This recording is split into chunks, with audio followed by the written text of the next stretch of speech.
పెడుతున్నామండి. ఎందుకంటే విషయం ఏంటంటే ఇప్పుడు తిరుపతి అనేసరికి ఒక ఆధ్యాత్మిక ప్రదేశం, దాని మీద చాలా సెంటిమెంట్ ఉంటుంది.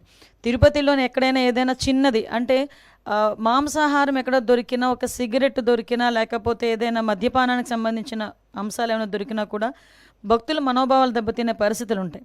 అటువంటి సిచ్యువేషన్స్లో ఒక అబద్ధపు ప్రచారాన్ని నిజం చేయటానికి వాళ్ళు చేస్తున్న ప్రయత్నాలు, సాక్షాత్తు ఇంతకుముందు ఆ తిరుమల తిరుపతి దేవస్థానం చైర్మన్ చేసిన వ్యక్తి బయటకు వచ్చి ఆ తిరుమల తిరుపతి దేవస్థానం తాలూకా ప్రాధాన్యత, దాని తాలూకా సెంటిమెంట్ తెలిసిన వ్యక్తిగా ఆయన అటువంటి కామెంట్స్ చేసేటప్పుడు ఆయన సెన్స్ పనిచేయాలి, చిత్తశుద్ధితో ఉండాలి. ఎందుకంటే ఇది దేవుడితో కూడుకున్న వ్యవహారం, దేవుడికి సంబంధించిన వ్యవహారం. ఇప్పుడు ఏదో మత సంబంధించిన ఘర్షణలు తీసుకురావాలి, ఎక్కడో law and order issues create అవ్వాలి కాబట్టి ఈ రకంగా మనం చేయటం. ఇంతకుముందు మీకు తెలుసు ఒక పింక్ డైమండ్ అని చెప్పి ఒక రకమైన దుష్ప్రచారం చేశారు. అరే అసలు పింక్ డైమండే లేదు అని చెప్పి ఆర్కియాలజీ డిపార్ట్మెంట్ వాళ్ళు కూడా బయటకు వచ్చి చెప్పే పరిస్థితి వచ్చింది. అంటే ఏదో రకంగా తిరుమల తిరుపతి దేవస్థానం అంటే ప్రజల సెంటిమెంటు, దాని మీద ఒక బురద జల్లితే గవర్నమెంట్కి చెడ్డ పేరు వస్తుంది, దానివల్ల పూలన మత ఘర్షణలు తీసుకురావచ్చు అని ఒక దురాలోచనతో వాళ్ళు చేస్తున్న కామెంట్స్ తప్పించి వీటిలో నిజం లేదు అని నిన్న నిజాలు ఈవో శ్యామలారావు గారు చాలా క్లియర్గా చెప్పారు. ఎంత దౌర్భాగ్యం అంటే అక్కడ ఈవెన్ ఆ గోశాలకి 2023 నుంచి విజిలెన్స్ అధికారులని కూడా లోపలికి రానివ్వని పరిస్థితి, అంటే లోపల ఏం జరుగుతుందో కూడా తెలియని పరిస్థితి. అదేవిధంగా కనీసం ఆవులకి ఇచ్చే దానాన్ని కూడా కల్తీ చేసి అందులో కూడా కనీసం నాణ్యత లేని దానాలని కూడా పెట్టే పరిస్థితి కనిపించిందని సాక్షాత్తు ఈవో శ్యామలరావు గారు చెప్పడం జరిగింది. ఎవరైతే ఇలాంటి అసత్యపు ఆరోపణలు చేస్తున్నారో, అసత్యపు ఆరోపణలు చేసిన ప్రతి ఒక్కరి మీద కంపల్సరీగా చర్యలు ఉంటాయి. వీళ్ళు ఎలాగ మ్యానిపులేట్ చేస్తున్నారంటే మీకు ఒక ఎగ్జాంపుల్ చెప్తానండి. రీసెంట్గా మన హెలికాప్టర్ ఇష్యూ మొన్న జగన్మోహన్ రెడ్డి నడిచింది కదా, ఆ రోజు నేను మాట్లాడిన మాట ఏంటంటే భద్రత ఇంత మేము 1100 మందిని భద్రతకి మేము అక్కడ అకామిడేట్ చేసాము, సో ఇది జరిగిందని క్లియర్గా చెప్తే నెక్స్ట్ డే సాక్షిలో ఏం రాశారు తెలుసా, 1100 మంది పోలీసులు మోహరించారు అని రాశాడు. అంటే ఆ రాసిన తెలుగు చూడండి ఒకసారి, భద్రత కల్పించేమో అనడానికి మోహరించేమో అనడానికి ఎంత తేడా ఉంటుందో. అంటే వాళ్ళు అలా రాసి జనాల్ని ఒక రకమైన ట్రాన్స్లోకి తీసుకెళ్ళడానికి ప్రయత్నం చేస్తున్నారు. సో మీకు ఎగ్జాంపుల్కి ఇది చెప్పాను, వాళ్ళ మైండ్ సెట్, వాళ్ళ మైండ్ గేమ్ ఎలా ఉంటుందని చెప్పడానికి. మీరు ఇందాక మన రామారెడ్డి గారు చెప్పారు మత ఘర్షణలు తీసుకురావాలని ఏకైక లక్ష్యం.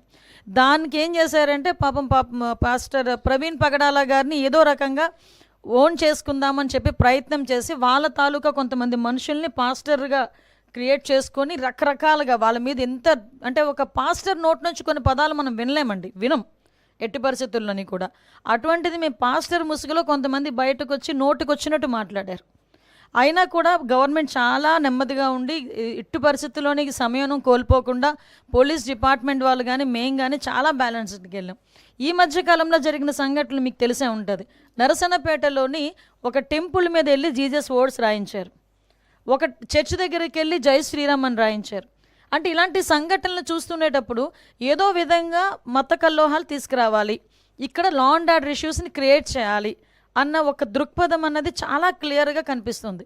ఇది నేను చాలా సందర్భాల్లో చెప్తానండి, ఒక క్రిమినల్ పాలిటిక్స్లో ఉంటే ఎటువంటి సంఘటనలు జరుగుతాయో అవే సంఘటనలు ఇప్పుడు వాళ్ళు చేయడానికి రెడీ అవుతున్నారు. బట్ మేమందరం చాలా ఫర్మ్గా ఉన్నామండి. ఎట్టి పరిస్థితుల్లోనే అటువంటి వాళ్ళు ఊహించుకొని ఏదో చేద్దాం అనుకున్నా కూడా చేసే పరిస్థితి అయితే ఉండదు. మేమందరం కూడా చాలా అలర్ట్గా ఉన్నాం.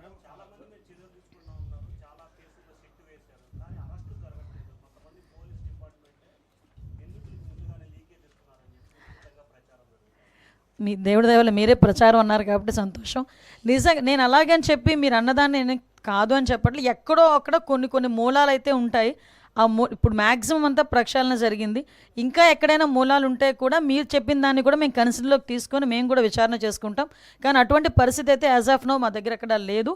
సిట్ విచారణ పూర్తయిన వెంటనే చర్యలు ఉంటాయండి. ఎందుకంటే మేము ఏదో కంగారు పడిపోయి విచారణ తీసుకొచ్చేసి మళ్ళీ వెళ్ళి వాళ్ళు కోర్టులకు వెళ్తే మేము ముట్టకెళ్ళి తినే పరిస్థితులు అయితే వెళ్ళాం. మేము చాలా క్లియర్గా సిట్ విచారణ కంప్లీట్గా పూర్తి చేసుకొని అందులో ఎవరైతే దోషులు ఉన్నారో విత్ సాక్ష్యాధారాలతో పట్టుకొని వాళ్ళ మీద చర్యలు ఉంటాయి.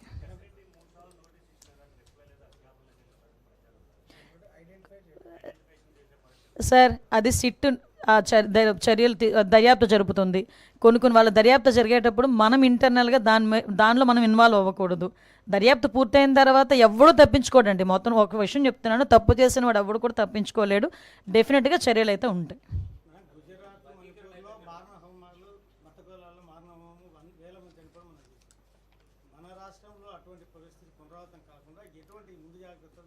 సార్ ఎట్టి పరిస్థితుల్లోనే అటువంటి జరగవండి.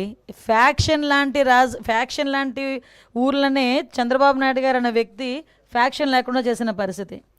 నక్సలైట్స్ అలాంటి వాళ్ళు ఫుల్ ఫ్లెజ్డ్గా ఉన్న సిచ్యువేషన్ని కూడా కామ్ డౌన్ చేసిన పరిస్థితి.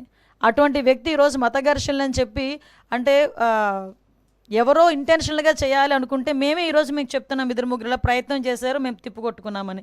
మా దగ్గర పోలీస్ వ్యవస్థ అంత బలమైన వ్యవస్థ ఉంది, ఒక పక్క చంద్రబాబు నాయుడు గారు ఉన్నారు. ఇలాంటి వాటిని ఆదిలోనే తుంచేసే పరిస్థితి అది మాకు తెలుసు, మేము చేయగలం.